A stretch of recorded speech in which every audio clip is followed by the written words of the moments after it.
Paz e graça para você ligado nessa emissora. Começamos agora o seu programa de reflexão, entrevistas e debates de todas as noites. Finalmente conseguimos pautar um dos temas mais solicitados há muitos anos já pelos telespectadores do Vejam Só. O movimento dos chamados desigrejados é representado por pessoas que converteram-se à fé cristã ou já nasceram no lar evangélico e ao longo da sua caminhada de fé desiludiram-se com a igreja instituição, com a igreja local, com a reunião dos crentes, seguindo um corpo definido de doutrinas, num templo e assim por diante. Pois muito bem, esse movimento não para de crescer e eu tenho certeza absoluta que na próxima pesquisa do IBGE, esse número de desigrejados vai representar uma fração bastante significativa daqueles nas respostas que incluem o tema religião ou tipo de fé ou crença. A dúvida que surge é a seguinte: é possível ser cristão genuíno, discípulo do Senhor Jesus, amar a palavra de Deus, ter comunhão com o Senhor, adorá-lo, louvá-lo e servi-lo sem frequentar, sem fazer parte integrante de uma igreja local? O Novo Testamento fala do corpo de Cristo, né? Mas ele não é, obviamente, identificado com a igreja local em todos os seus significados. A igreja local faz parte do corpo de Cristo. Pois bem, essa é uma discussão antiga, cada vez mais relevante, cada vez mais importante, e finalmente nós conseguimos pautar com convidados que são dignos de representar um grupo e outro, para discutir esse assunto à luz da palavra de Deus e dirigido pelo Espírito Santo para a glória do nome de Jesus. Esse é o propósito do Vejam Só, sempre será, e com certeza eu, você e todos nós seremos profundamente desafiados e edificados por meio das reflexões que aqui serão colocadas. Está no ar o Vejam Só.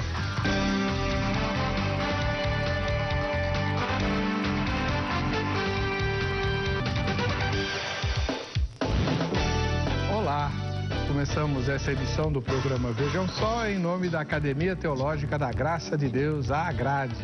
É um prazer e um privilégio poder penetrar aí na sua casa, ou onde você estiver, né, com as nossas ponderações. E eu agradeço desde já essa deferência que você nos faz. Infelizmente o nosso site ainda está com problemas, por isso você não pode votar na enquete, mas em breve nós o teremos funcionando. Conosco, para discutir as questões ligadas ao movimento dos desigrejados, nós temos, estreando no programa Vejam Só, o conhecido irmão Rubens, que é, entre outras coisas, um dos primeiros desigrejados famosos aqui do Brasil e o mentor no site chamado Verdade Oculta. Paz e graça, irmão Rubens, seja bem-vindo. Paz e graça, irmão, prazer estar aqui no seu programa, obrigado pelo convite, estamos aí para participar, espero que seja aos contentos desse público maravilhoso que acompanha o seu programa. Bom, não tem como perguntar o endereço da sua igreja, então me dá o endereço do seu site. Se me pergunta o endereço da minha igreja, eu dou meu CPF. Tá bom. O site é www.verdadeoculta.com.br. Lá a gente acha... Você encontra todo o material que eu já produzi até hoje, são mais de 5.000 vídeos indexados e tudo gratuito através da internet, através do YouTube e outros meios também de propagação de vídeos hoje na internet. Muito obrigado pela presença do irmão. Eu que agradeço. Deus o abençoe. Um prazer. Do outro lado, dispensa a apresentação, ele volta ao programa depois de um bom tempo, sem poder nos atender, porque estava dando aula lá, e continua, né, no Mackenzie, pastor Dr. Paulo Romeiro, um dos mais importantes representantes do pensamento apologético brasileiro, um dos eminentes doutores em teologia, que mantém a fé férrea na inerrância das Sagradas Escrituras e é líder da igreja Cristã da Trindade, além de autor renomado. Tudo bem, pastor Paulo Romero? Tudo bem, reverendo Weber Cocarelli. O senhor é o responsável por toda essa chuvarada que está caindo aqui. Só falta Jesus voltar. É, porque aqui você já veio. Mas eu também quero expressar a minha satisfação de estar aqui com você novamente. Nós temos aí um relacionamento já de longa data. É verdade. Também quero cumprimentar o irmão Rubens, é um prazer conhecê-lo, estar aqui ao seu lado para conversarmos sobre este tema muito importante. Onde é a Igreja Cristã da Trindade? A Igreja Cristã da Trindade, a sua sede fica na Avenida Fagundes Filho, número 55, ao lado da estação São Judas do metrô. Portanto, é muito fácil chegar, fica a uns 30 metros do metrô São Judas. E quem precisar de mais informação, já vou passar o site. É possível? Claro. Então é www.ictrindade.com.br. IC de Igreja Cristã. IC de Igreja Cristã, exatamente. Igreja Cristã da Trindade. Muito bom. Vamos ver a matéria que apresenta o tema e a gente já volta com a opinião dos convidados, não vejam só. Desigrejado. Você, com certeza, já ouviu falar sobre esse assunto. Principalmente nesses últimos anos. Podemos afirmar que essa é uma das palavras que está mais na moda entre os evangélicos brasileiros. Seja falando bem, seja falando mal. Se o assunto é polêmico e está na boca do povo, com certeza é pauta para o Vejam Só. E é por isso que hoje vamos tentar responder a seguinte pergunta. Me desiludi fortemente com a igreja, mas tenho certeza da minha salvação. Posso seguir a fé sem frequentar nenhuma igreja? O termo desigrejado não é atual, ou pelo menos a ideia dele não. Na época da Reforma Protestante, já existiam grupos que defendiam essa tese de uma igreja menos institucionalizada, menos organizada, sem tantas normas ou sistemas. Por isso, é importante nesse momento fazermos uma divisão, pois o termo desigrejado pode ser muito amplo. E para o nosso debate de hoje, precisamos delimitar algumas situações. O desigrejado pode ser aquele que não aceita ou não considera a igreja uma instituição organizada, com regulamentos, com CNPJ, com templo, entre outros itens.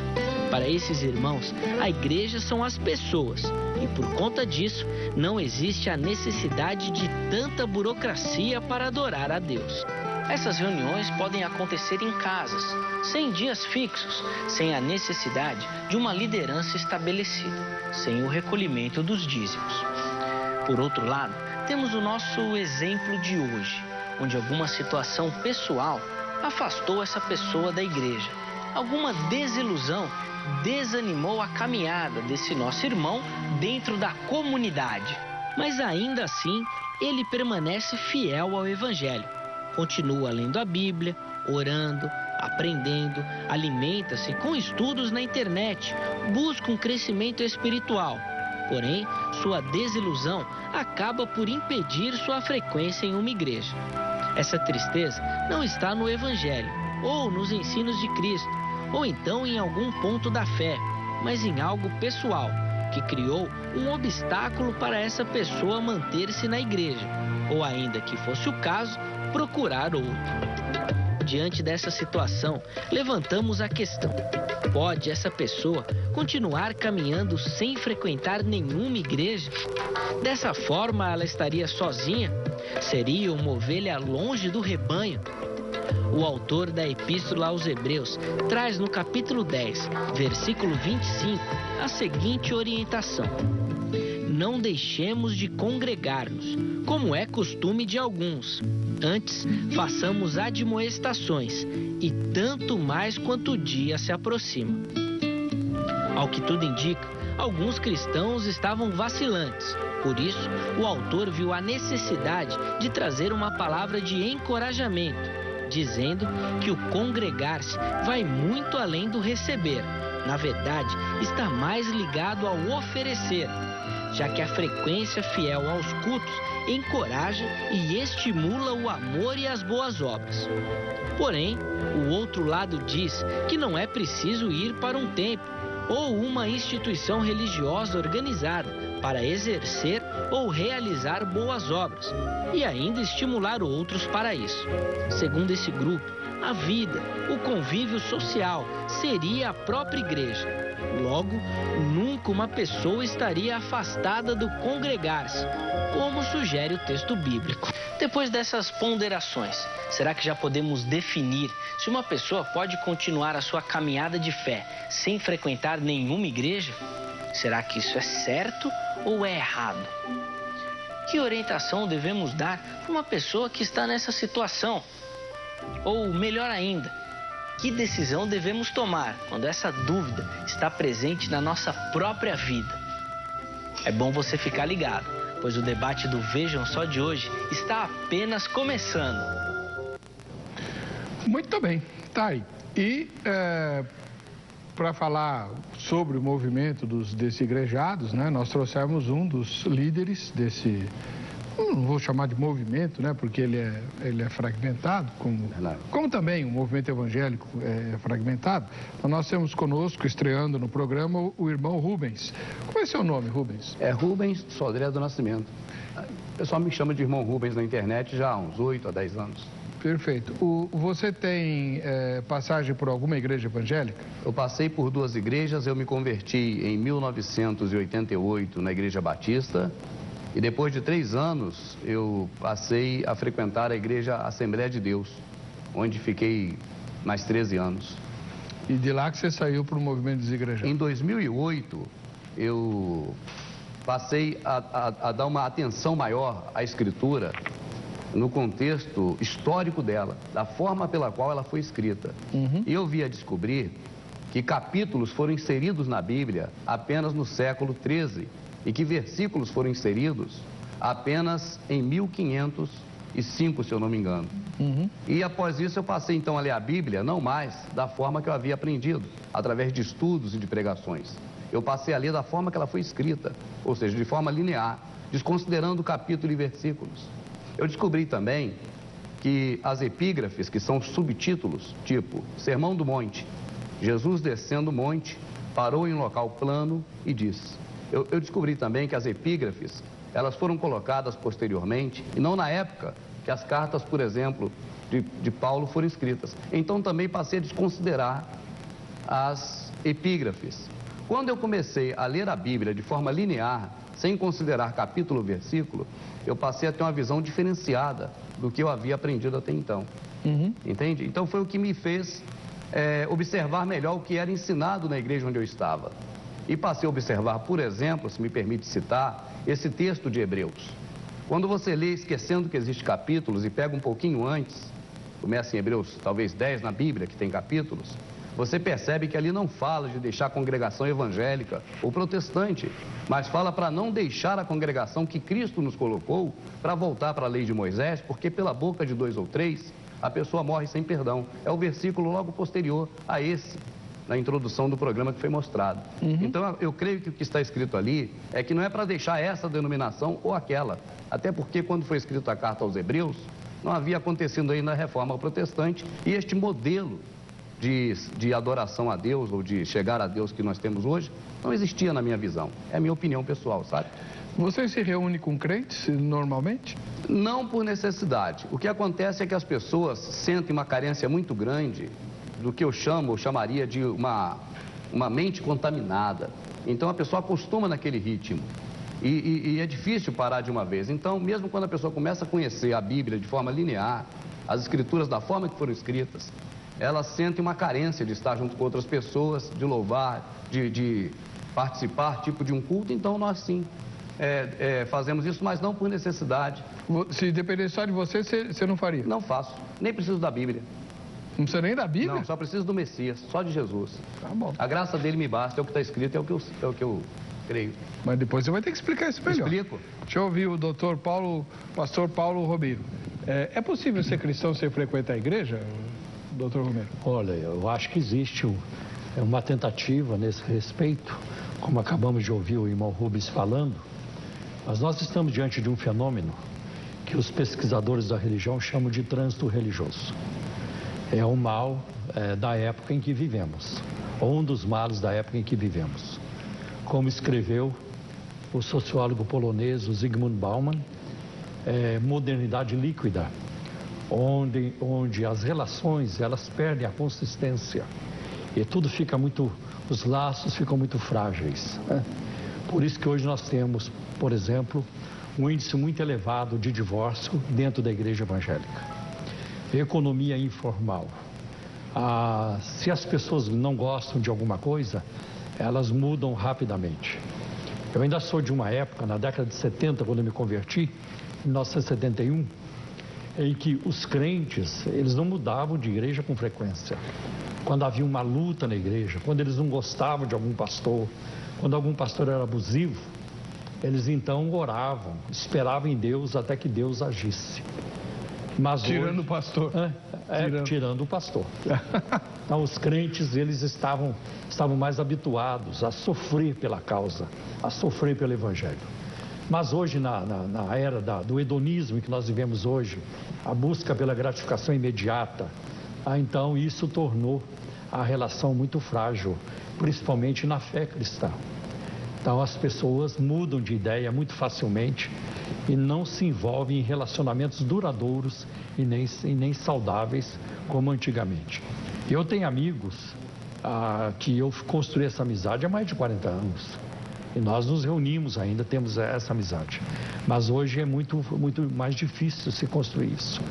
Então, para mim, é muito difícil acreditar que alguém possa ter um relacionamento com Deus, amar a Jesus e desprezar a noiva ao mesmo tempo.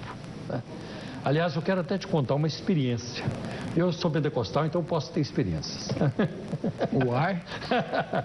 Você sempre foi da Assembleia? Você sempre foi da Assembleia? Eu ainda me considero assembleano. A minha formação é Assembleia de Deus. Eu me lembro, no início da minha fé, eu fui um fariseu. Eu tive a minha época de fariseu, de ficar vigiando as pessoas, o comportamento dos irmãos, das irmãs, o que falavam, como vestiam. Aliás, houve uma época que eu pregava usos e costumes. Sim, eu tive essa época de pregar usos e costumes. Eu não acredito nisso. Sim, eu tive essa época. Então, foi o que eu aprendi naquela época. Eu virei um produto do meio, até que as coisas depois mudaram. Então havia essa questão, essa preocupação muito grande em relação a isso. Então eu estava lá vigiando as pessoas e tudo isso. Então eu escolhia com quem orar, com quem congregar e tudo isso. Mas depois eu me libertei disso. Eu me libertei dessa fase de farisaísmo. E creio que é muito difícil você desenvolver a vida espiritual. E voltando àquele assunto lá da experiência, então eu comecei a criticar a igreja. Porque a igreja está mundana, a igreja está morta, a igreja está dormindo, a igreja está imunda. E um dia eu fui orar, eu não ouvi nenhuma voz, nada audível, mas veio alguma coisa na minha mente assim. E aí, quando é que você vai parar de falar mal da noiva? Porque o noivo não está gostando disso. Porque Jesus se entregou pela igreja. Ele se sacrificou. Ele deu a vida pela igreja. E ele não vai ficar contente se alguém começa a atacar a igreja pela qual ele morreu. A igreja, no seu organismo físico, o corpo visível de Cristo, ela vai ter defeitos, sempre. Porque ela é formada de pecadores, de homens e mulheres imperfeitos. Mas a igreja, no seu organismo invisível, espiritual, o corpo místico de Cristo, ela é sem mácula, como a palavra de Deus nos fala. Então, quando o irmão Rubens diz que ele não precisa da Bíblia, de onde nós tiramos o fundamento da nossa fé? Essa era a pergunta que eu anotei aqui para fazer para ele. Eu acho que eu encerrei essa minha introdução, devolvo a palavra aqui para o Weber. Então, irmão Rubens, explica melhor para nós duas coisas que eu preciso que o irmão explique. Primeiro, como assim não precisa da Bíblia? É possível ser cristão sem a Bíblia? Segunda pergunta, eu fiquei curioso. Ler a Bíblia, assim, linearmente, sem as divisões que foram feitas para facilitar o manuseio da palavra, leva a gente a se desligar da igreja? Primeiro, a opinião do pastor e o respeito é de que essas divisões foram feitas para facilitar. A minha visão não é essa. Para mim foi para poder compor o quadro que está aí hoje, em que há uma informação a respeito das coisas conforme estavam escritas, mas que na verdade eu chamo de tipo um avatar. Elas parecem, mas não são exatamente o que estava escrito. O que facilitou isso foram justamente as divisões em capítulo e versículos. A questão envolvendo a noiva, se o senhor me permite falar, porque ele citou, eu jamais aqui bati na noiva a hora nenhuma. A noiva para mim são as pessoas. O Messias não morreu por conta de denominação religiosa, criada a partir de Constantino, depois com Lutero tentando reformar, e o pastor falou que não havia divisões. Então, quem foi Ellen G. White? Quem foi Zwinglio? Quem foi Calvino? Quem foi Wesley? Quem foram as pessoas do passado que dividiram a igreja dividida por Lutero? Sempre houveram divisões, sempre houveram. E na própria carta a Coríntios está escrito: é importante que entre vós haja divisões para que os sinceros se manifestem. Sempre houveram divisões, não só entre pessoas, como entre instituições religiosas. Isso é a leitura que eu faço. A questão envolvendo a Bíblia, eu digo, para mim, eu não vou dizer para o processo religioso, para a igreja religiosa, para a igreja evangélica não precisa da Bíblia. Eu não vou dizer isso. Eu não vou dizer que para o pastor não precisa da Bíblia. Eu não vou dizer que para o meu irmão não precisa da Bíblia. Eu vou dizer, para mim eu não preciso da Bíblia, e eu explico por quê. Para Moisés também não precisou, para Ruth não precisou, para Abraão, que foi chamado amigo de Deus, não precisou da Bíblia. Para nenhum desses homens a Bíblia foi útil, só foi útil o Criador naquela época, o nosso Deus. E agora no presente, nesta atual graça, na dispensação da graça, a graça de Jesus basta. É nisso que eu creio. Mas você não acha que para Moisés a Bíblia foi importante, que ele sentiu a necessidade de escrever? Ele não tinha Bíblia, doutor.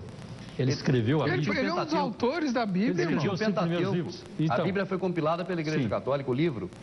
Sim. A compilação. Mas o Pentateuco não. O Pentateuco não foi escrito por Moisés? Foi escrito por Moisés, perfeito. Não. Então ele deu importância, né, à palavra escrita.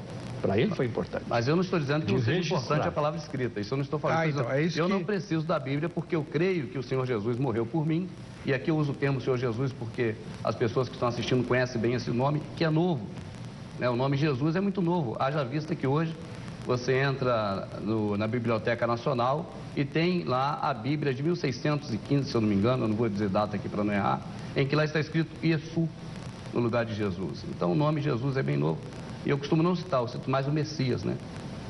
No lugar de Jesus. É apenas uma questão pessoal também, muito própria de mim.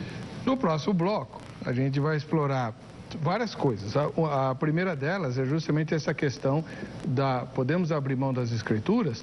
A Bíblia que nós temos não é confiável? Me pareceu que isso subiu e não estava no meu plano discutir essa questão. A gente ia falar da igreja, nós estamos falando só da Bíblia por enquanto. Porém, nós vamos chegar à ideia de que por que ao ler a Bíblia de uma maneira pura, você se desliga da igreja, se é que isso é possível.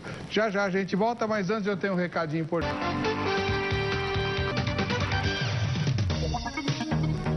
Muito bem, estamos de volta com o programa Vejam Só. Hoje nós estamos discutindo o movimento dos desigrejados com base numa pergunta que recebemos, né, que a nossa produção recebeu e transformou em tema como a gente normalmente faz aqui. Uma pessoa diz que se desiludiu fortemente com a igreja, mas tem certeza da sua salvação. Aí pergunta se pode seguir a fé sem frequentar nenhuma igreja. Nós temos aqui o pastor Dr. Paulo Romero, que diz que é preciso estar vinculado a uma igreja para poder aprender a respeito da fé e seguir a Jesus. E temos o irmão Rubens, muito conhecido como o mentor do site Verdade Oculta, e ele é um dos defensores do movimento dos desigrejados. No bloco anterior, o irmão Rubens estava falando a respeito das descobertas que ele fez ao ler a palavra de Deus de uma forma sem divisões. E até agora eu não entendi como é que essa leitura pode espantar alguém da igreja. Na verdade, nós entendemos com o próprio Messias que nós conhecemos a verdade e a verdade nos liberta. Isso. A verdade nos liberta não do que nos prende a essa vida terrena normal. Eu não creio nisso. A verdade me liberta do vício, me liberta daquilo outro. Eu penso que a verdade me liberta do que me prende aqui e que me interrompe a salvação eterna. E nessa visão minha, São os preceitos religiosos criados pelo homem, aquelas doutrinas de homens que o Messias tanto combateu. Tem uma passagem que ele chega num campo em que há ali espigas de milho. Naquele momento ele fala para as pessoas: vocês ensinam para os homens doutrinas segundo as vossas rudes tradições, doutrinas de homens, né? E segue dessa forma. Então, eu não creio que essas doutrinas criadas pelo homem estejam de acordo com as doutrinas da Escritura, porque quando você lê a Escritura de forma linear, aquilo que você aprendeu na religião realmente fica diferente do que está na Bíblia. Eis a razão, pastor, de que as pessoas começam a ler a Bíblia e dizem: eu prefiro não ler, eu prefiro ouvir uma pregação do pastor, porque eu leio a Bíblia e não entendo nada. Não vai entender, porque a Bíblia foi fragmentada em capítulos e versículos, e aí ela é recomposta em cada pregação, em cada estudo, de um jeito que colabora com a religião cristã, mas que na verdade não vai traduzir, né, ou passar realmente da forma que foi escrita pelo Espírito Santo que estava nas pessoas quando escreveram. Então, só finalizando, quando você lê de forma linear a Bíblia, o Espírito que estava, por exemplo, em Paulo, ao escrever as suas cartas, você recebe esse Espírito, porque é o mesmo. Se quiser exemplos, eu posso. Queria um exemplo de uma doutrina que o senhor chama de preceito de homem e que exista na igreja cristã. Eu não vou dizer uma doutrina em si agora, porque fui pego aqui de surpresa, mas vou dizer, por exemplo, uma passagem clássica, que se ensina de um jeito e lá está de outro. Por exemplo? João, na Bíblia, dividido em capítulos 10:10. Nós aprendemos que o diabo veio senão para matar, roubar e destruir. Quando você pega a Bíblia e lê um pouco antes, você pega ali um trecho antes, você lê que Jesus é a porta. Aquele que entra pela porta entrará, sairá e achará passagem. Todos que vieram antes de mim são ladrões e salteadores. Aí ele segue dizendo, quando chega neste versículo-chave, ele diz que o ladrão vem senão para roubar, matar e destruir. E ele, diferentemente, no lugar de matar, roubar e destruir, veio da vida, e vida com abundância. E ele, exclusivamente ele, ali está ele diz todos antes dele. Ele é o bom pastor, o bom dá a vida pela ovelha. Mas o que não é pastor, o que é mercenário, vendo vir o lobo, foge, porque é mercenário. Então, quando você vê a figura do lobo, você compreende que o lobo realmente é o mal. Mas a figura do falso pastor, o ladrão que veio matar, roubar e destruir, fica bem nítida. O pastor mercenário. É a única leitura que eu consigo fazer de João quando eu pego antes do verso 10. Então você vê que as coisas mudam de figura. Ou seja, traduzindo, aprendemos que quem veio matar, roubar e destruir é o diabo. Quando eu leio de forma linear, eu vejo que é o pastor mercenário. Isso é denunciado por Jesus, não foi por mim. Essa é a minha leitura que eu faço. Mas essa não é uma conclusão apenas sua, porque teólogos afirmam isso também. Mas eu não sabia. Eu só peguei isso mesmo aqui nesse programa. A gente já fez uma exegese. Isso já foi discutido aqui nesse programa e foi discutido de uma forma assim muito bonita, muito bem colocada, à luz do grego do Novo Testamento. Tá? Agora, tem algumas questões que eu gostaria de comentar neste momento. Ninguém tem uma teologia perfeita. Ninguém tem. Nem Calvino teve, nem Lutero teve, nem John Wesley, nem Agostinho. Então não adianta ir lá na história da igreja para falar dessa gente, porque nenhum deles está no nível das Escrituras.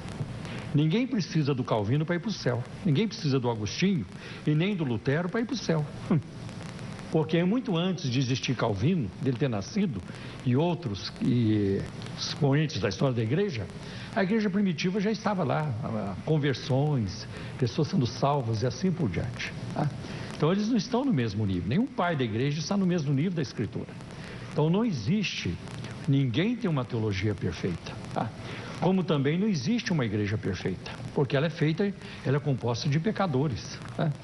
Agora, mesmo assim, com todos os seus defeitos, a igreja, ela representa ela é o corpo de Cristo na terra.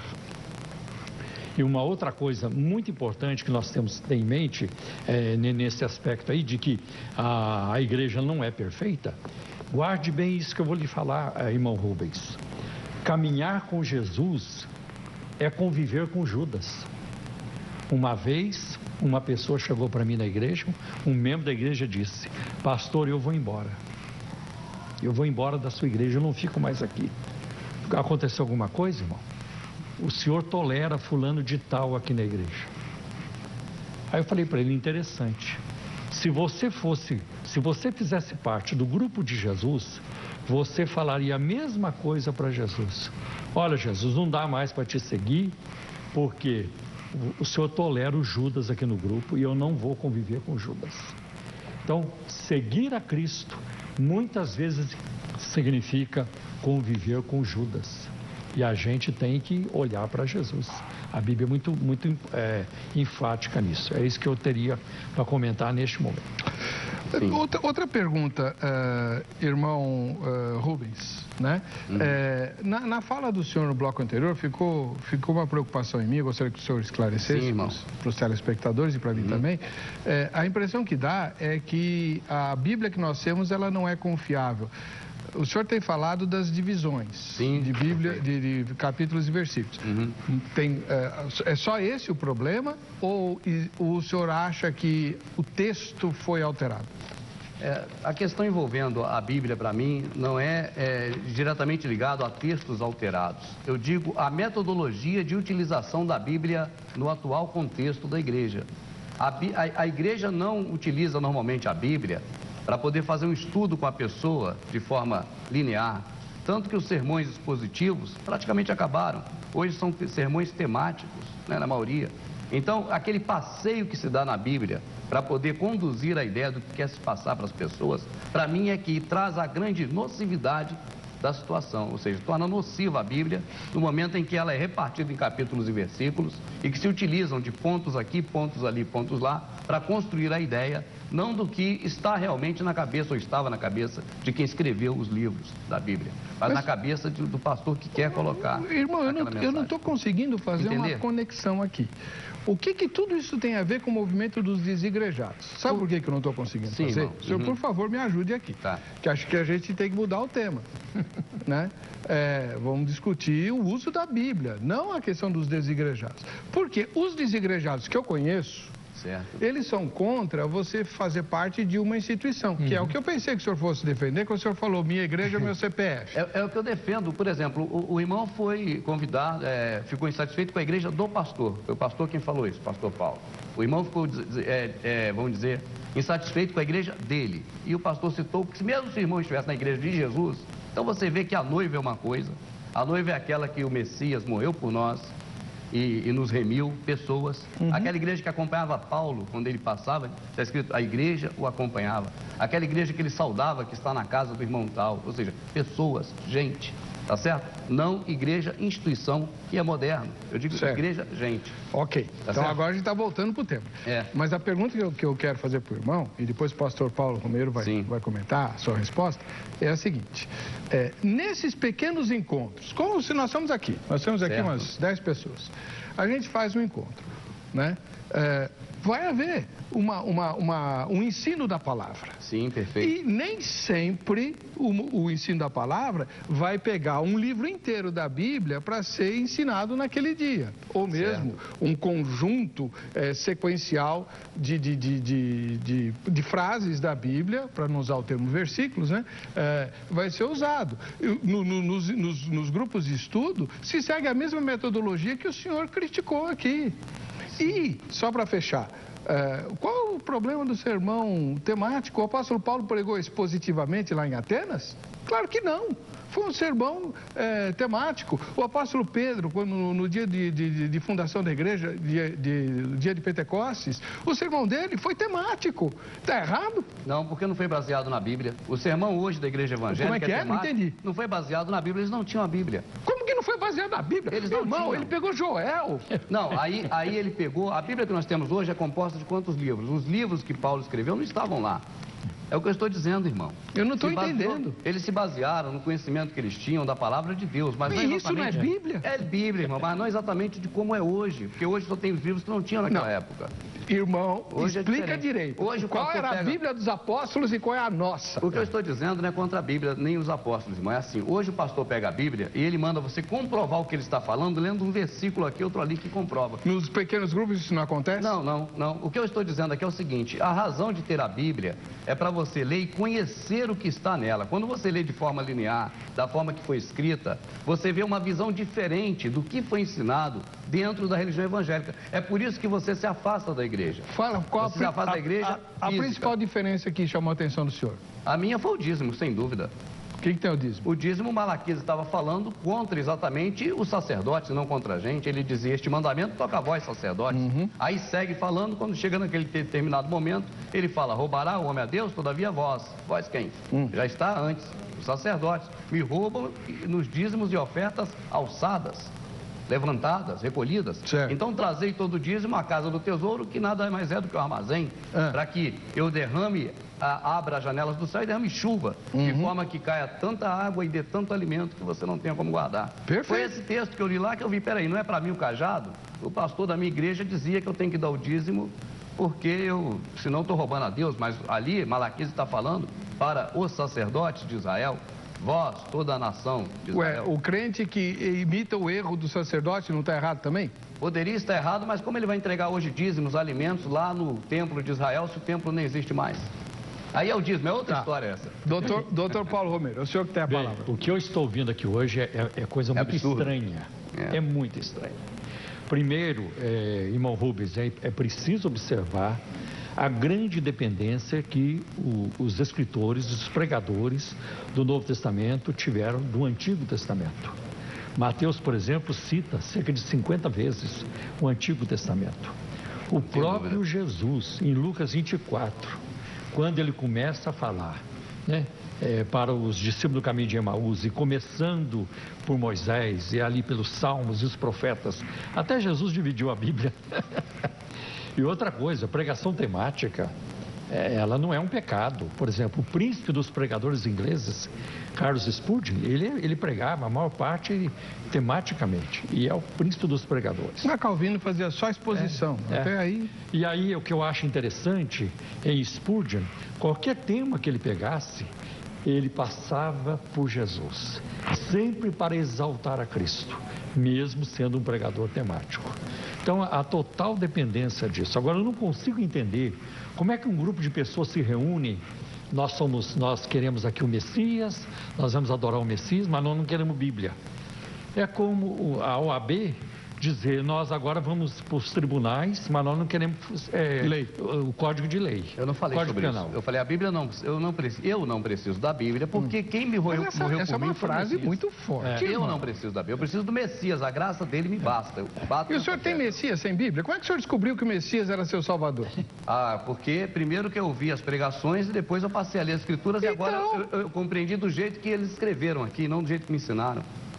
Eu passei a ler de forma linear e descobri do jeito... Qual foi a maior diferença entre o Messias que o senhor descobriu lendo linearmente e o Messias que lhe apresentaram na igreja? O Messias que eu aprendi lendo linearmente, ele mandou apenas eu amar o próximo. Diz que nisso resume-se toda a lei. Que aquele que ama o próximo tem cumprido toda a lei. Se você ama, se você diz que ama a Deus, ouvir a seu próximo, você mente. Perfeito. O Messias que eu conheci aqui, ele não fala de maneira nenhuma de que você tem que ir para uma igreja. Eu nunca vi ele mandar alguém para a igreja. O texto de Hebreus que nós lemos ali é uma exposição do escritor, dando ali um paralelo entre a lei de Moisés, que era imperfeita, feita por homens que morriam, e o sacerdócio eterno do Messias, que uma vez por todas fez o sacrifício perfeito. Por isso que ele diz, não deixai a vossa congregação a demonstrarmos uns aos outros em amor, não é em liturgia, nem em amor. Quanto mais vai chegando o final dos tempos. E ele diz, por quê? Está lá escrito. É só o pessoal ler quem está em casa. Então o senhor vai me explicar uma coisa e o pastor Paulo Romero vai comentar. O senhor me explica se em 1 Coríntios 14, o apóstolo Paulo não está descrevendo um culto lá, quando ele fala, que fazeis, pois, irmãos, quando vos reunis? Um tem salmo, o outro profecia. Quando? Esporadicamente. Não é como tem hoje o modelo, irmão. Como assim? Se toda a igreja se reunir num lugar, é assim que está escrito. Um tem a salmo, se toda a igreja, ou seja, se todas as pessoas se reunirem num lugar. Está falando de pessoas, não está falando... Mas o senhor está contra isso? Não, eu não estou contra isso. Então explica direito que eu não entendi. Por favor, me perdoe porque eu não entendi. Então, irmão, as pessoas quase não entendem, talvez o público, eu peço desculpas, não esteja se entendendo, porque as pessoas não leram a Bíblia de forma linear. Se a pessoa for ler a Bíblia de forma linear, vai entender do jeito que está escrito. E o que está escrito lá é que quando a igreja se reunir, a igreja são as pessoas. A mente está equivocada, achando que a igreja é denominação. Sim. Na Bíblia não existe denominação. Ninguém defendeu essa ideia aqui até agora. Não, mas as pessoas... O senhor está atacando, mas ninguém defendeu. Não, mas eu falei, as pessoas acham que a igreja é a instituição apenas. E a igreja são as pessoas. Nós vamos chegar lá, porque eu tenho perguntas sobre isso também. Mas eu queria entender, ali não é uma liturgia? Eu não creio que seja liturgia, porque se for liturgia eu perguntaria de qual religião? O senhor está era. usando o termo liturgia, mas está falando de formalismo. Formalismo, de fato, nós não temos apoio nas escrituras. É isso aí, perdão. Formalismo é uma coisa, liturgia é outra. Sim. Liturgia tem de ter. Certo. Não tem, pastor? E a igreja primitiva, ela tinha a sua periodicidade. Por exemplo, o apóstolo Paulo, ele escreve em 1 Coríntios, capítulo 16, versículos 1 e 2. No primeiro dia da semana, quando vocês se reunirem, separem, a gente separa Ele falou lá isso uma vez porque o pessoal estava passando necessidade. Sim. É uma vez que Paulo falou isso e ele pediu para separar, não é para dar para o líder religioso. Sim, mas a igreja... É para as pessoas que estavam necessitadas, é só ler de forma linear. Mas em Atos 20, versículo 7, a igreja se reunia para celebrar a ceia. E outra coisa, então havia uma periodicidade. Agora, como é que vocês, por exemplo, exercem os dons espirituais? Né? O espírito, né? Como é que vocês, em espírito?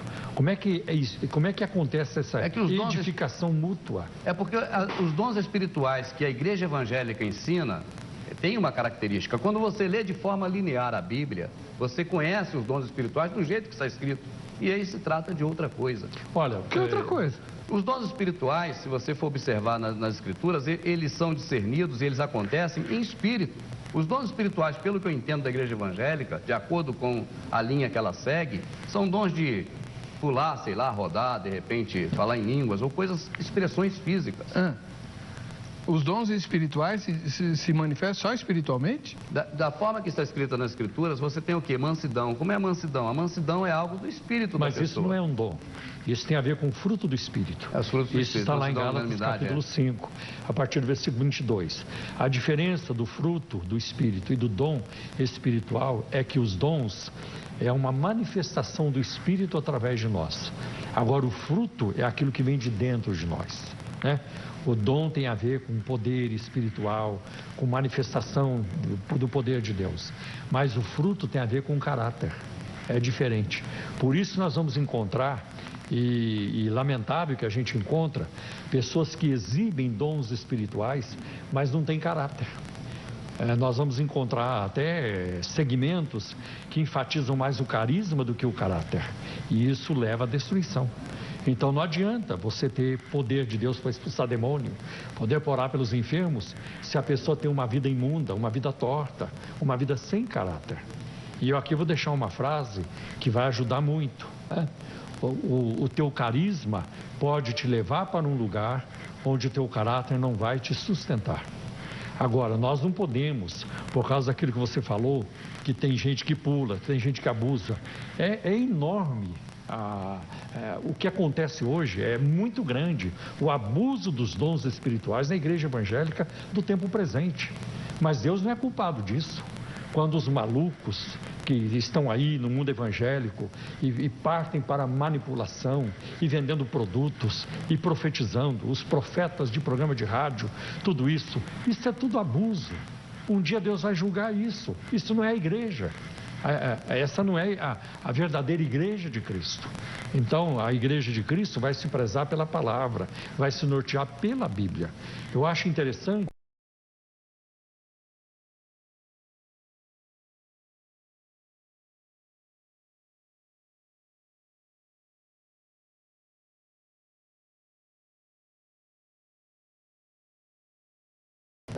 E o que eu acho muito interessante é que quando o apóstolo Paulo diz, né? Pedro fala isso, o livro de Atos coloca isso, dele os profetas falaram. Os profetas se encarregaram de Cristo. Então não tem como você conhecer a Cristo sem a Bíblia. Quando você fala, eu não preciso da Bíblia, isso é temerário. E outra, se você influenciar alguém para a salvação, se você falar do Evangelho para alguém, digamos, se você falar do Messias para alguém, ele vai ver a sua vida, como você vive. Esse homem não tem uma Bíblia, esse homem não lê a Bíblia, esse homem não valoriza mostrando. Eu tenho a Bíblia, eu leio. Deixa eu ver essa Bíblia aí. Eu digo que não preciso para a salvação, porque quem morreu por mim não foi a Bíblia. Não, mas Jesus falou que é importante. Em João 8. Deixa eu só mostrar aqui, que até o meu diretor está perguntando. Que Bíblia é essa? É a Bíblia da Sociedade Bíblica do Brasil, na versão nova tradução na linguagem de hoje, a NTLH. pegar a Bíblia igualzinha a nós temos, só muda a tradução. Perfeito. Não, é assim. Eu leio a mesma Bíblia, Ferreira de Almeida, eu não vejo Aí, se você pegar a Bíblia de Eugene Peterson, a mensagem, também ela agrupa os versículos. Quer dizer, então essa não é a questão. Deixa eu chamar aqui a pergunta do tema, não bem essa que a gente Agora precisamos partir para a questão da igreja. A pergunta do tema foi feita para os crentes lá na Crentolândia lá. Vamos ver o que a gente apurou de resposta. Eu não sabia que tinha Crentolândia. Depoimento de um rapaz que ele fala que ele se desiludiu com a igreja, mas que ele tem a certeza da salvação. E ele quer saber se ele pode continuar a caminhada de fé dele, mesmo sem frequentar nenhuma igreja. Vai por cabeça de cada um, né? Cada um tem seu pensamento diferente, né? Mas da sua vida espiritual com Deus, cada um tem a sua vida, né? Aí decide, né? Poder ele pode, né? Porque aqui você pode tudo. Difícil vai ser ele conquistar o rei para subir. Olha, a palavra de Deus fala que todo aquele que crê e for batizado será salvo, né? Mas se a gente for se batizar e sair da presença de Deus, nós estamos afastados da presença dele. Aí eu creio que não herdará a salvação, né? Porque a palavra do Senhor é bem clara nesse aspecto. É que a pessoa, sem congregar, sem ter um local aonde Deus dispensa as suas bênçãos sobre nós, ele não está de acordo, não... Eu acho que a fé, todos nós temos fé. Fé, todos têm, católicos, evangélicos, enfim, só o ateu. Mas, a partir do momento que você quer fazer uma caminhada com o Senhor, eu creio que você tem que procurar, sim, a casa do Senhor, independente de que ministério que seja, para você se firmar, para que você tenha um acompanhamento de um mestre, de alguém que possa te instruir no caminho do Senhor.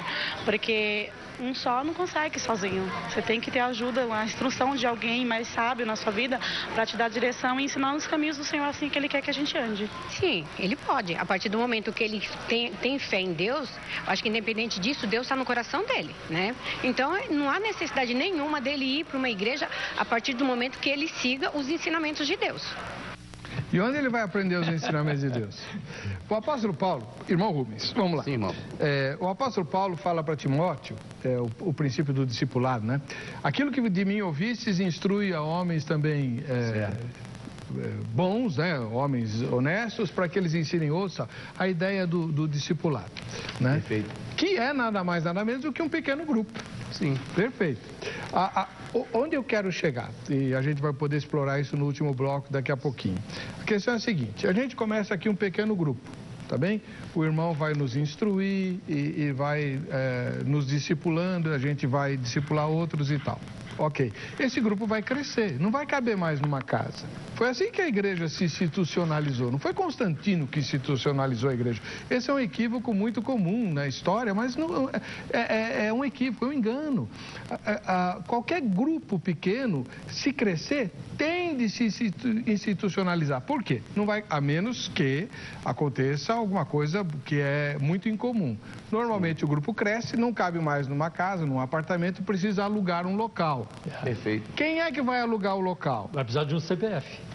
Vai precisar de um CPF. Só que CNPJ. esse CPF... Não, aí que tá. Se for um CPF, esse CPF vai refletir no imposto de renda. O dinheiro que não é dele, que é do grupo, ele vai ter que pagar imposto desse dinheiro. Então, o que a gente faz? A gente cria um CNPJ. Pronto, está institucionalizada a igreja. É um CNPJ. Não é isso? Institucionalizou. Por quê? Para você ter um CNPJ, você tem que ter uma diretoria responsável. Perfeito. Eu creio que a conclusão do pastor está extremamente, vamos dizer, pautada numa realidade que qualquer pessoa que ouvir, assistir o programa, vai chegar a essa conclusão. Agora, o que nós precisamos definir é qual o motivo disso, qual o alvo. Você quer o quê? Você quer participar de uma instituição? Participe de qualquer uma, evangélico ou não. Você quer o quê? Herdar o reino dos céus? Para que o Messias morreu um dia? Foi para te salvar? Você quer ser salvo? Então, se alguém provar para mim que o sacrifício do Messias não foi vincário, perfeito, e que eu preciso complementar isso, eu volto para a igreja. Não. É só alguém me provar isso. Tá. Eu vou chamar o intervalo. Vou chamar o intervalo, mas já vou deixar uma pergunta aqui engatilhada, o senhor vai responder, o pastor Paulo Romero vai comentar. A resposta é a seguinte: como é que os brasileiros receberam o evangelho? Vieram missionários de fora. Claro. Nenhum grupo pequenininho podia financiar a viagem desses missionários. Foram missões e denominações grandes, nacionais, que botaram dinheiro lá para trazer os missionários que evangelizaram o senhor e a mim. Como é que a gente vai fazer isso só com um pequeno grupo? Voltamos já.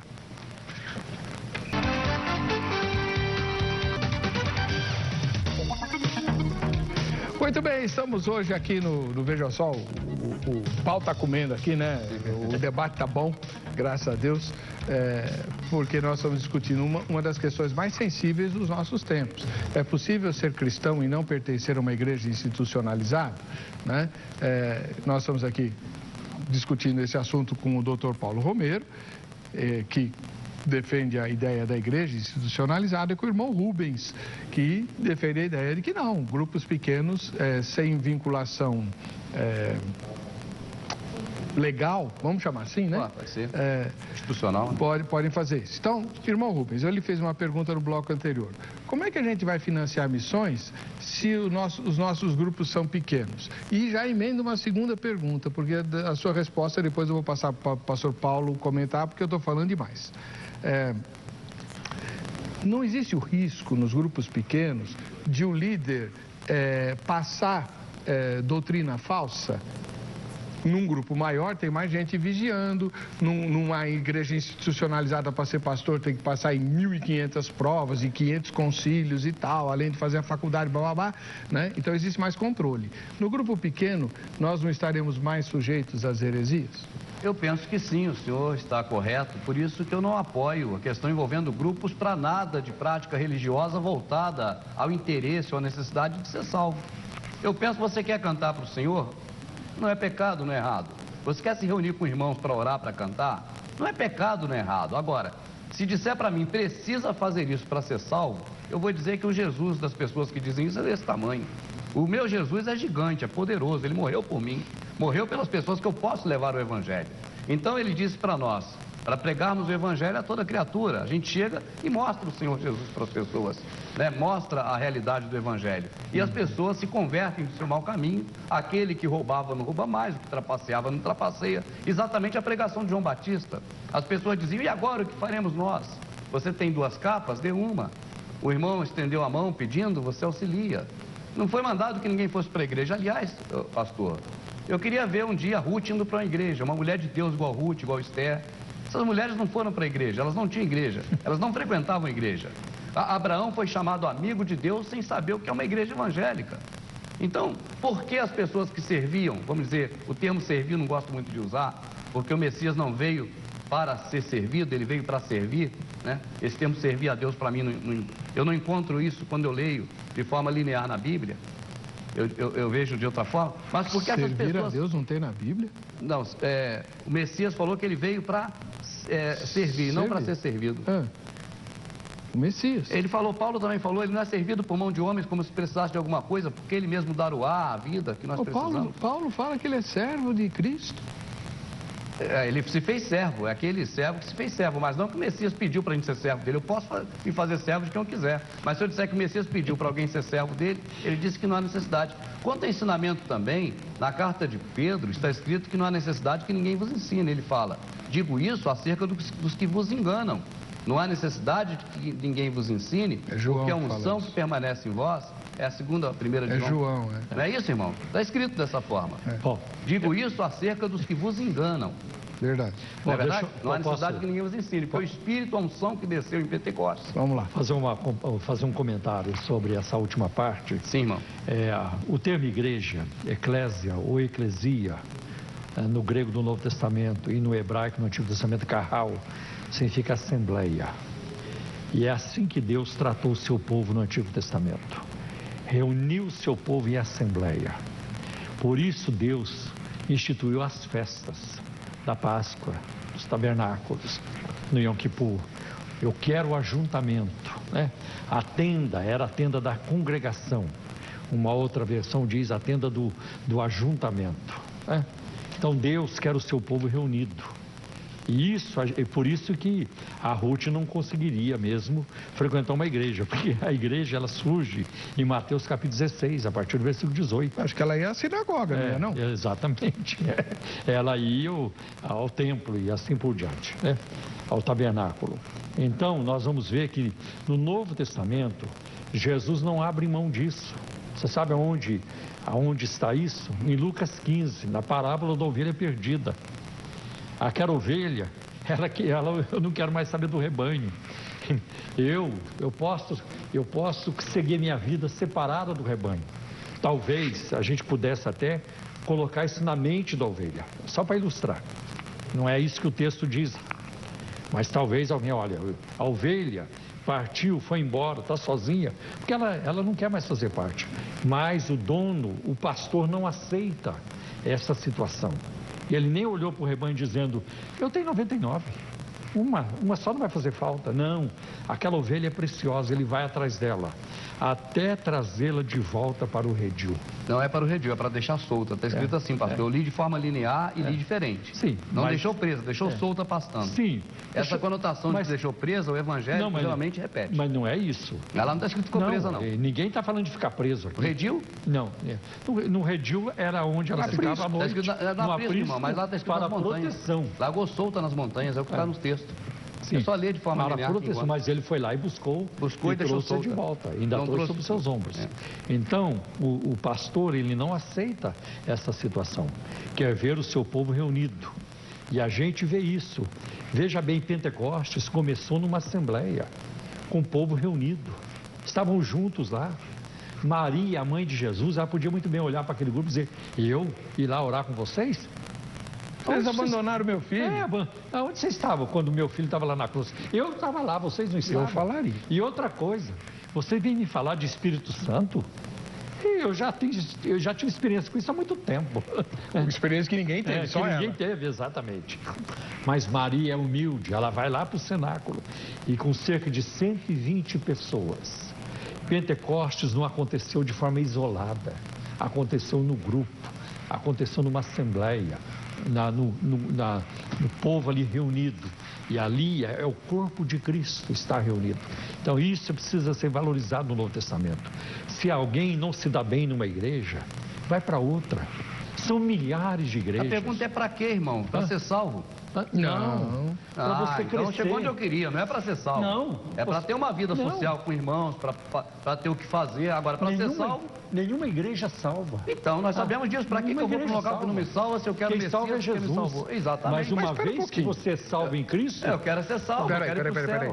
Me corrijam se eu estiver errado.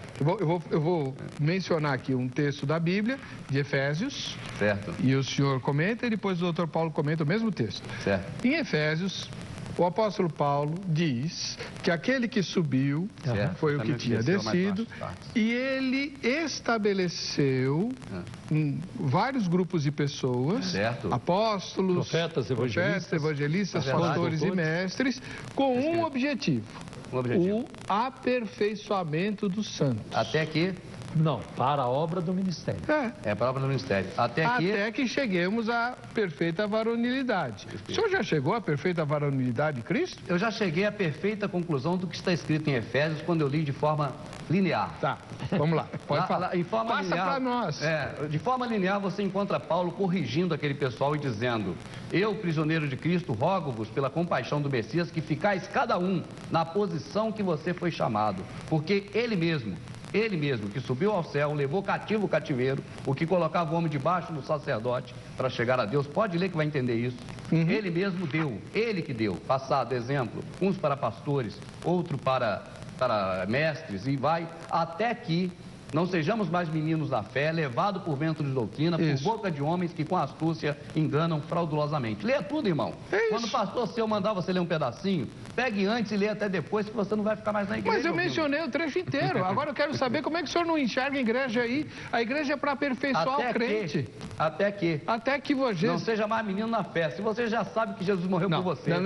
Não. Agora o senhor está torcendo a escritura. O texto diz, até que todos alcancemos a perfeita varonilidade varonilidade de Cristo. E não seja mais menino na fé. Sim. Logo depois. Cristo não era menino na fé. Não. É isso que Paulo está falando. Não, o nosso alvo é chegar a Jesus. Até que as pessoas que são discipuladas não sejam mais meninos na fé e não sejam mais levadas por doutrina de homens que com astúcia enganam. Você está cometendo o erro que o senhor condenou aqui. Você está em casa, lê o texto Dá todo. a Bíblia aí para mim. Dá a sua Bíblia que eu leio. Não, aqui não tem capítulo nem versículo, o senhor não vai achar nem eu. Ah, não. Efésios capítulo 4, o senhor pode ler, por favor? Aqui não tem capítulo nem versículo, aqui a gente lê direto e entende diferente. O doutor Paulo Romero, o senhor tem que comentar, eu estou falando demais. O diretor vai brigar comigo. Capítulo foi divisão moderna. Você lê um pouco antes dos capítulos sempre. Não para em capítulo, não. Passa por cima. Então, nós foi inclusão na Bíblia. Rubens, nós não precisamos ficar preocupados com isso que você está dizendo. Porque colocar os epígrafes, colocar os comentários, isso aí nada ajuda. Isso aí nada atrapalha. Mas será que o cristão sabe disso? Não, isso o cristão nada fala atrapalha. Que quem colocar na Bíblia acrescentar recebe as pragas do Apocalipse. Será que ele sabe? São tantas versões. Se você não se der bem com a corrigida, vai para a atualizada, NVI. É igual a instituição religiosa. O teu bem nessa vai para outra. Vai para a Bíblia de Jerusalém. Olha, são Ave Maria, tem um punhado de versão. São as multiformes da religião. Olha, desculpa, mas esses seus argumentos não param de pé. Lê o texto para mim, pastor. Olha o que diz Efésios.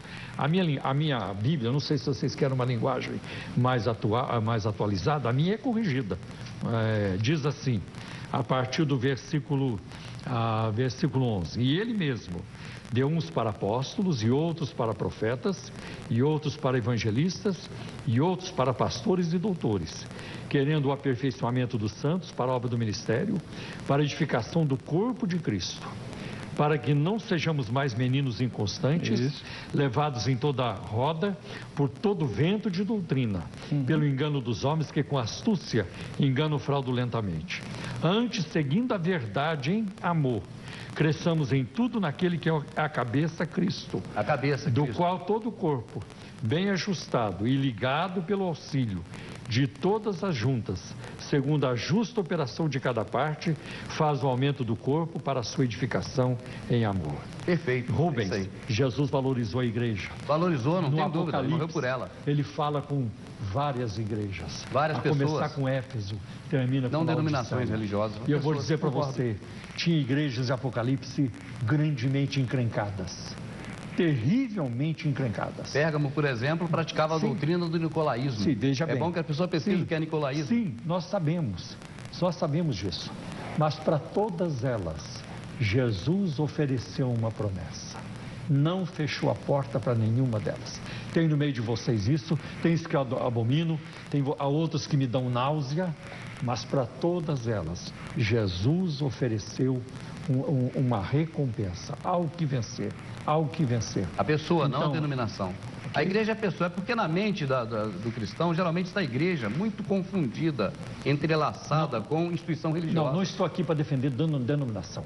Assembleia de Deus não salva, a Batista não salva, os presbiterianos não salvam, nem a minha igreja salva. Quem salva é Jesus. Mais uma vez você se identifica com Cristo, Ele vai dizer para você onde você vai servi-lo. Porque você já viu uma orelha andando sozinha. Mas se Ele não disse durante todos os evangelhos para ninguém servi-lo, como vai dizer agora? Deixa eu terminar. Você já viu uma orelha andando sozinha por aí? Você já viu um pé andando sozinho? Não, eu preciso do Messias para ir para o céu.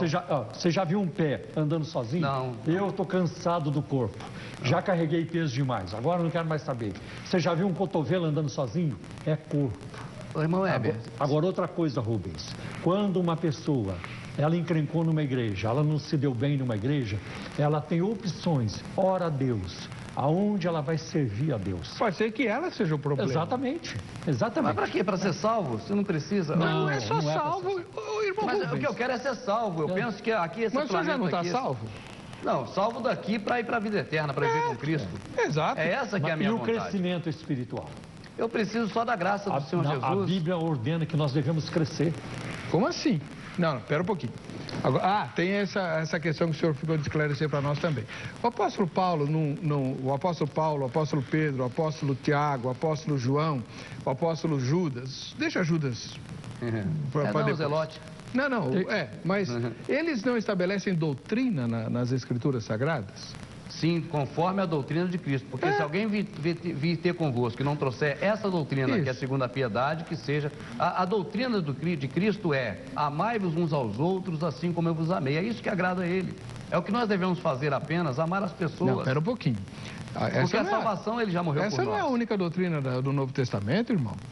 Por exemplo, quando o senhor tem que conversar com alguém que pensa que Cristo se reencarnou várias vezes, o senhor usa o que para conversar com essa pessoa?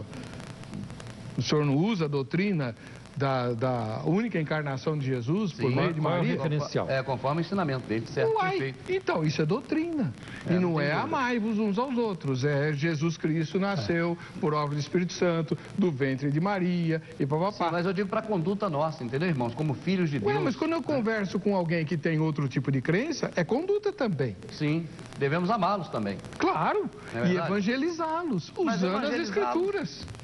Vocês tomam Santa Ceia? Como é que é? Irmão, eu peço que você que está assistindo leia sobre a Santa Ceia de forma linear, pegue Coríntios e leia tudo. Tá certo? O que o senhor descobriu lá? Nisso que eu vou dizer, não vos louvo, por quanto vós reunis, não para melhor, senão para pior. Até sempre... Leia o texto todo, você que está em casa. Continua um pouco mais no texto. Aí vai chegar um se que ele diz Ele vai dizer, quando vos reunir num lugar, não é para tomar a ceia do Senhor, porque cada um tomando antecipadamente, come sua própria ceia, assim uns se embriagam. Isso. Outros ficam, embriagar, está falando da ceia protestante, não está falando. Mas o texto de 1 Coríntios... Leia de forma linear. Não, eu quero saber onde ele vai chegar, eu quero saber onde... E depois? Depois daquilo que inventaram, chamado de versículo 23. Porque eu recebi do Senhor o que também vos entreguei. Que o Senhor Jesus, na noite que foi traído, e aí ele repartiu, do exemplo de repartir o pão. Exatamente, ele manda seguir esse exemplo, não manda? Repartir. Vocês fazem isso? Sim, repartimos o pão como estamos aqui agora, repartindo. O pão é o Messias. Repartir o pão é espiritual. Quer dizer que não tem pão nem vinho. Claro que não, é semitraica, divina do catolicismo. Como é que é o negócio? O batismo é o ensinamento que João Batista deu, ensinamento. Jesus não tinha, os discípulos de Jesus não batizavam? Jesus não mandou batizar? Se for para remissão de pecado, jogar na água e tirar, por que Jesus foi jogado na água e retirado se ele não tinha pecado? Essa era a pergunta que eu ia fazer para o senhor. É porque o conceito é errado, é só ler de forma linear. Então o evangelho está errado? Não. A pregação do que está sendo dito para as pessoas não está conforme na Escritura. Por que Jesus foi batizado, linear, cai a ficha? Para cumprir a justiça de Deus. Mas essa é uma coisa que eu também não entendo direito. Por que Jesus foi batizado se ele não era pecador? Ele fala que tinha que se cumprir todas as coisas conforme está escrito dele. Está escrito dessa forma, né? Tá, eu sei. O que está escrito eu sei. Eu quero saber por que Jesus foi batizado. Porque ele foi contado com os transgressores. Então ele estava assumindo o nosso pecado e nós não temos que batizar? Nós temos que ensinar as pessoas sobre a verdade, porque só a verdade vai libertar e por amor ao próximo nós repartimos o pão, ensinando também para as pessoas. Como é que o senhor interpreta o quem crer e for batizado será salvo? Todo aquele que crer sendo ensinado será salvo. Aquele que aprende as coisas do nosso Pai, o que Ele quer de nós, irmãos, eu penso que é a mesma coisa que nós queremos dos nossos filhos. Que vivam todos em harmonia. Tá. Que vivam em união, né? Segura essa palavra do irmão. Dr. Paulo Romero, os gnósticos não ensinavam exatamente isso, que a salvação vem pelo conhecimento? Sim. Um conhecimento, os iniciados, né, tinham um conhecimento secreto. Então eles tinham muito voltados para isso. O senhor acabou de defender uma heresia. Eu não sei que seja heresia, eu sei que assim... O gnosticismo, a mais antiga heresia do Novo Testamento. Uma classe especial de pessoas que tinham um conhecimento, né, diferenciado. Está vendo como é importante estudar teologia? Eu defendo, irmão, que o sacrifício do Messias foi perfeito no madeiro e nos deu uma possibilidade de melhor chegar ao Pai, porque antes havia todo um processo litúrgico. E onde você lê isso? Na Bíblia, de forma linear, não em capítulo e versículo. Tá bom. É diferente quando você lê de forma linear. Pode ler para ver. Tá. Não, nem vai pôr as fotos hoje, nem o Veja Só Que Coisa. A gente tem que fechar essa questão aqui. Irmão Rubens, uma outra coisa que eu queria que o irmão explicasse para nós também é que o doutor Paulo Romero, a gente tem que apertar ele também, né? Certo. Uma das coisas que os desigrejados questionam muito, e até certo ponto eu vejo que eles têm toda a razão, é essa questão da estratificação da liderança, da burocracia dentro das igrejas colocadas. Certo. Os pequenos grupos, eles se articulam sem liderança? Na verdade, o que eu conheço da questão envolvendo desigrejado é um termo associado a todas as pessoas, conforme foi feito no editorial, foi dito, que não estão mais na igreja evangélica, mas que se consideram pessoas que estão nos caminhos do Senhor, no caminho do Senhor, no caminho de Deus e que têm certeza da salvação. Isso. Então, dentro desse meio, você tem pessoas que se reúnem de forma litúrgica, que não é o grupo que eu faço parte, a não ser, volto a dizer, as pessoas que me chamam para ir dar algum estudo, até para aprender alguma coisa, e que eles têm a prática, eu não condeno, eu não falo que estão errados, até porque não sou ninguém para dizer isso. A única coisa que eu defendo nesse contexto, entre desigrejados que fazem liturgias, que fazem práticas religiosas e os que não fazem, a única coisa que eu defendo nisso é que, para a salvação, não precisa nenhuma prática religiosa. E para espalhar o evangelho? Aí sim, no trânsito, na rua, você é Sargento Garcia 24 horas querendo pegar o zorro. Você não é uma hora evangélico e outra hora é um trabalhador que não fala da religião, mas sai para evangelizar dia de domingo. Não. Para mim, você evangeliza o tempo todo, é o que a gente faz. E para onde essas vidas vão? Para Cristo. Para quem iremos nós se só em Ti a palavra de salvação? Sim, mas elas não vão aprender em algum lugar? Onde serão batizadas? Então, Cristo segmentou isso à igreja protestante. Como a igreja protestante pode tomar para ela essa... E onde ficam as outras igrejas religiosas, outras denominações religiosas? Eu não entendi. Porque parece que o Messias, ele colocou a condição de você chegar a ele passando pela igreja evangélica. Senão não chega a ele. Parece que isso é uma coisa que está na mente das pessoas evangélicas. Até onde eu sei, quem nasce de novo já está inserido no corpo de Cristo, que é uma igreja. A igreja mística, como o irmão. E ele se junta com outros cristãos para aprender a seguir Jesus. Pode ser se quiser, mas não para salvação, tá certo? Ou precisa disso para salvação? Sabe que quem seguir o seu exemplo não vai fazer nunca mais missões. Nós no Brasil, não receberíamos o evangelho, estaríamos condenados, como alguns países estão, porque não tem financiamento para mandar missionário para lá. Não receberia o conhecimento da igreja religiosa. Conhecimento, tá vendo? O senhor está usando a palavra dos gnósticos. Irmão, abre seu olho. Eu uso a palavra porque está escrito conhecereis. A palavra conhecimento está inserida. Os gnósticos dizem a mesma coisa. O Messias também. Mas eu repito por conta dele, não dos gnósticos. Agora, a gente está chegando ao final do programa. Eu preciso que o senhor me explique dois conceitos que o senhor não mencionou aqui. A gente volta outro dia, se não convidar. Não. Dois conceitos. O que é pecado? Beleza. E o que é arrependimento? Perfeito. O irmão perguntou sobre as questões de reuniões. Quando eu reúno o pessoal... Porque o tema era desigrejado. O senhor mudou o tema de reunir aqui. as pessoas e digo o seguinte, gente... A transgressão da lei é a transgressão do que o Criador mandou para nós. E o que ele mandou é amar a ele sobre todas as coisas e o próximo como a ti mesmo. Certo. Se você não transgride nenhum nem outro, você não pecou. Ou seja, se você não cometeu impiedade, pecado contra o Altíssimo, iniquidade, pecado contra o Altíssimo, e impiedade, pecado contra o seu próximo, você não pecou. Então eu ensino às pessoas o que é pecado e deixo livre. Está livre. Quer pecar? Peca. Não quer, não peca. Você já sabe o que é pecado e o que não é. E o que é arrependimento? Arrependimento é se arrepender das más práticas, das más obras e agora fazer, e ter, como está escrito por Paulo, ações de graça. Ações dignas da graça recebida. Eu não tenho que me arrepender dos meus pecados? Eu penso que precisa se arrepender de cometer mal às pessoas e não voltar a cometer mais, porque senão, se voltar a crucificar a Cristo, para esse nada adianta o sacrifício. Entende, irmão? É o que eu li nas escrituras de forma linear. Você que está assistindo, se lê de forma linear, não custa nada. É pecado, irmão, ler de forma linear a Bíblia? Não, eu estou lendo a Bíblia exatamente assim. Então, e quanto mais eu leio, mais eu me apaixono pela obra de Deus e pela igreja. Ao contrário do senhor. Eu não estou entendendo a conexão. Pela denominação, você está dizendo. Não, senhor. Eu me apaixono pelas pessoas e não pela denominação. Pelas pessoas, o senhor não quer nem se reunir com elas, se reúne só quando é convidado. O senhor acabou de falar alguma coisa, eu estou lá para servir. Tá aí. As pessoas, servir os E para ser servido, o senhor não... Não, irmão, o senhor não precisa de nada, o senhor já tem tudo. Não, eu tenho trabalho, eu vivo disso. Servir-vos uns aos outros em amor. Não, estou falando espiritualmente. Espiritualmente eu aprendi, como o senhor mesmo citou a passagem, que não há necessidade que ninguém vos ensine, porque a unção que está em vós capacita todas as coisas. Isso é verdade e isso não é mentira, está escrito assim. O senhor conclui, doutor Paulo? Eu vejo assim, muitos dos desigrejados querem viver da forma como eles acham melhor, sem se submeterem à palavra de Deus. E isso é muito temerário, porque é a palavra de Deus quem dá o norte na nossa vida. É interessante, o apóstolo Paulo, ele fala isso a Timóteo na sua segunda carta. E quando ele escreveu a sua segunda carta a Timóteo, faltava mais ou menos uma semana para ele ser decapitado. E mesmo assim a ênfase dele é na palavra. Então ele diz, Timóteo, eu solenemente te encarrego diante de Deus e do Senhor Jesus, diante do Senhor Jesus Cristo, que há de julgar os vivos e os mortos, que pregues a palavra. Instes a tempo e fora de tempo, porque virá tempo em que não suportarão a sã doutrina. E a segunda piedade. A sã doutrina. Isso. Mas, tendo comichão nos ouvidos, amontoarão para si mestres ou doutores segundo as suas próprias cobiças. Então, é muito temerário isso. Por exemplo, disciplina. A Bíblia fala de disciplina. Mateus capítulo 18, a ética de Jesus. Se o teu irmão tiver alguma coisa contra você, vai lá e fala com ele. Se ele não te ouvir, chama mais alguém, mas não tem quem chamar. Não tem nem como levar a público, porque não tem o grupo, não tem a assembleia, não tem a eclésia, a igreja.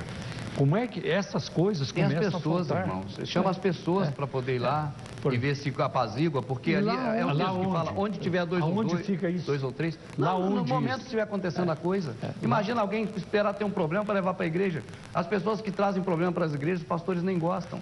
Essa prática, na verdade, diz respeito à igreja. Não, mas a igreja institucional. Infelizmente, o nosso tempo acabou, né? Quero agradecer ao irmão Rubens e ao pastor Dr. Paulo Romero, que aqui estiveram. Infelizmente, nosso site ainda não está operacional, mas assim que estiver, a gente vai pôr o contato desses irmãos para que você depois escreva para eles. Se bem que foi, durante o programa, apareceu no nosso gerador de caracteres. A gente se encontra no próximo Vejam Só.